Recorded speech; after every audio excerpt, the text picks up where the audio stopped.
Abracadabra, bonjour, bonsoir, tout dépend de votre position sur la planète Terre. El Monsieur Godson.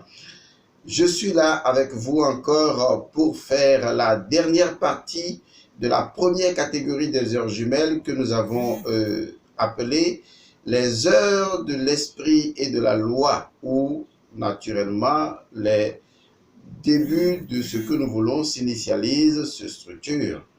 Et donc, nous avions dit dans les vidéos précédentes que de 1h à 4h, nous sommes dans les heures jumelles de l'esprit et de la loi.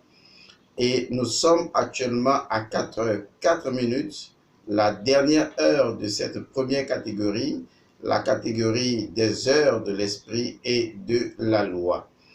Alors, je vais vous dire de faire quelque chose lorsque vous tombez sur 4h 4 minutes, c'est de créer tout de suite, ou si vous l'aviez déjà fait, c'est de revisualiser tout de suite, de ressentir tout de suite l'image que vous avez de vous-même. Parce que cette heure jumelle est une heure qui fait appel à l'image que vous avez de vous-même. Nous avons tous une image de nous-mêmes. Pour certaines personnes, ce n'est pas très clair, mais consciemment ou inconsciemment, chacun d'entre vous a une image de lui-même. Chacun se perçoit d'une certaine manière. Consciemment ou inconsciemment, on n'a pas pris le temps, beaucoup de personnes ne prennent pas le temps de se configurer une image mentale de ce qu'ils sont, ou de la façon dont ils se perçoivent, ou de ce qu'ils voudraient être. Et au cours de plusieurs de mes séminaires, souvent je prends les gens au piège à partir des questions pièges. Je leur dis, monsieur, dites-moi, quelle est l'image que vous avez de vous-même? Comment vous percevez-vous? En fait, vous n'avez pas peut-être pris le temps d'y penser, mais je vous pose également la même question. Quelle est l'image que vous avez de vous-même? Et c'est là que, au cours de certains séminaires sur l'image de soi, j'amène donc les personnes à, disons, recréer leur propre image d'eux-mêmes. Parce que les gens ne savent pas ce que c'est que l'image de soi. Cette perception que l'on a de soi-même, souvent ça vient de notre enfance, où les parents, c'est eux qui nous ont imposé une image de nous-mêmes. Parfois, dans l'enfance, les parents disent, toi, tu ne connais rien, ou toi, tu ne connais pas ceci, tu ne vaux rien, etc. Et l'enfant, d'une manière ou d'une autre, au niveau donc de son cerveau reptilien, configure son esprit comme quoi, voilà ce qu'il est. Et quand je rencontre des grandes personnalités au cours de mes formations qui me disent, oui, l'image que moi j'ai de moi, c'est que je suis quelqu'un, je n'ai pas peur, je n'aime pas qu'on me piétine, je sais que je fais du bien aux gens et que j'aime les gens et quand ils font les choses comme il faut. Et vous voyez, quand quelqu'un vous dit ça, vous comprenez que cette personne n'a pas une image d'elle-même. La technique la plus simple pour commencer d'abord à entreapercevoir une image de soi, c'est la technique du miroir. Combien de personnes se réveillent le matin, vont dans la douche, regardent le miroir et tout en se regardant dans le miroir, sourient à la personne que vous voyez dans le miroir. Faites-le à partir de demain ou aujourd'hui, là, tout de suite. Allez devant un miroir, regardez la personne qui vous regarde dans le miroir et souriez à cette personne et dites à cette personne, je t'aime. Dites à cette personne, tu es formidable, tu es un être unique en ton genre. Il n'y a pas de toi dans l'univers. Tu es l'unique. Et tu es spécial, tu es important pour moi. Je t'aime. À partir de là, vous commencez déjà à communiquer avec vous-même. Et vous allez voir que dans cette communication d'amour, par le reflet, vous allez commencer à vous apprécier dans des perspectives nouvelles. Et cela vous permettra par la suite de prendre une feuille et en vous reposant la même question, quelle est l'image que vous avez de vous-même? Vous allez voir que les réponses viennent toutes seules. C'est là que vous allez voir que vous êtes une personne aimable, une personne gentille, une personne prévenante, une personne tendre, une personne disposant de pouvoir illimité d'accomplir des choses extraordinaires, une personne qui prend de la hauteur par rapport à des choses qui ne sont pas constructives. Vous allez pouvoir réellement penser vous.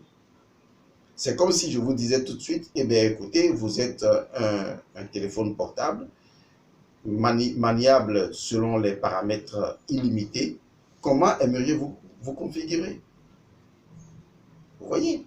Et il y a des personnes qui me disent, oui, ce que vous dites là, c'est utopique, en ce sens que je peux me donner des qualités que je n'ai pas. Et c'est là que je leur réponds, mais est-ce que vous savez que tout dépend de votre position?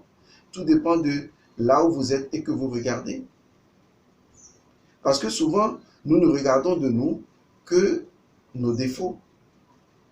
Et souvent, nous ne regardons de nous que les choses physiques. Mais vous n'êtes pas qu'un corps physique. Vous êtes également une âme. Vous êtes un esprit transcendant. C'est tout ça qui fait tout vous. Maintenant, la question est de savoir comment vous regardez. Est-ce que vous regardez la personne physique qui naturellement relève de ses erreurs et qui apprend au fil des jours, ou bien, qu'est-ce que vous faites? Vous contemplez l'être transcendant que vous êtes. Et pour résoudre cet imbroglio-là, je leur dis, ce n'est pas la manière dont vous regardez qui est important. Si vous croyez en Dieu, c'est la façon dont Dieu, lui, il vous voit. Et Dieu ne peut pas vous voir autrement que lui, il se voit. Autrement, il diminuerait en vous voyant petit. C'est pourquoi la contemplation de l'infiniment grand, se reflétant dans l'infiniment petit, fait que l'infiniment petit est infiniment grand dans l'infiniment petit. Vous voyez, tout comme la réflexion de l'infiniment petit se faisant dans l'infiniment grand, fait que l'infiniment grand est infiniment, justement, petit dans l'infiniment grand.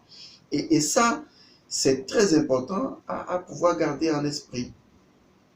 Donc, cette heure jumelle dit simplement que vous devriez avoir une image mentale, c'est-à-dire vous devez avoir une perception de qui vous êtes ou qui vous choisissez d'être. Vous devez avoir une image de vous-même, une perception de vous. Vous devez, quand on vous dit, mais comment tu te perçois? C'est automatique, je me perçois comme, parce que c'est votre état d'être qui vous donne le pouvoir de faire.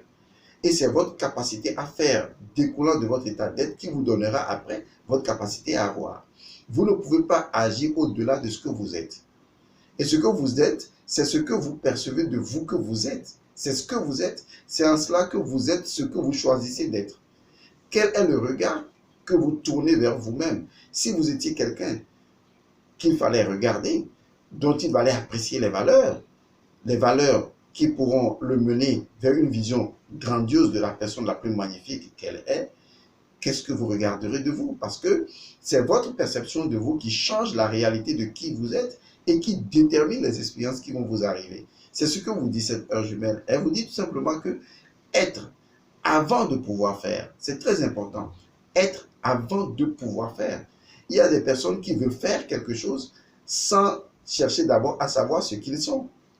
Un esclave agira comme un esclave, un prince agira comme un prince. Vous qui dites que vous êtes, c'est votre état d'être qui vous donne le pouvoir d'agir. Vous devez vous dire, je suis. Vous voyez? Et ça, je suis une personne, je suis. Et votre je suis doit être si profond, si élevé, que les choses même qui entendent cette déclaration deviennent automatiquement infimes envers vous. Donc, être avant de pouvoir faire, et on ne peut faire que dans la mesure qu'on est. Vous ne pouvez pas agir au-delà de ce que vous êtes. Vous n'agissez que dans la proportion exacte que de ce que vous êtes. Si aujourd'hui vous n'arrivez pas à aller plus loin, c'est parce que c'est ce que vous êtes. Et vous ne pouvez pas aller faire plus que ce que vous êtes. Vous ne ferez que dans la proportion exacte de ce que vous êtes. C'est tout simplement, votre vrai pouvoir, c'est le je suis. Votre vrai pouvoir, c'est être. Et c'est très important. Donc, dans la mesure que l'on est, c'est en cela on fait. Et naturellement, ce que vous êtes dépend naturellement de ce que vous pensez. Et ça, c'est très capital à garder. Donc, cette heure jumelle vous interpelle à juste titre parce que c'est très profond. J'en ai assez dit suffisamment. Eh bien, c'est toujours un plaisir de vous retrouver et on se voit à la prochaine.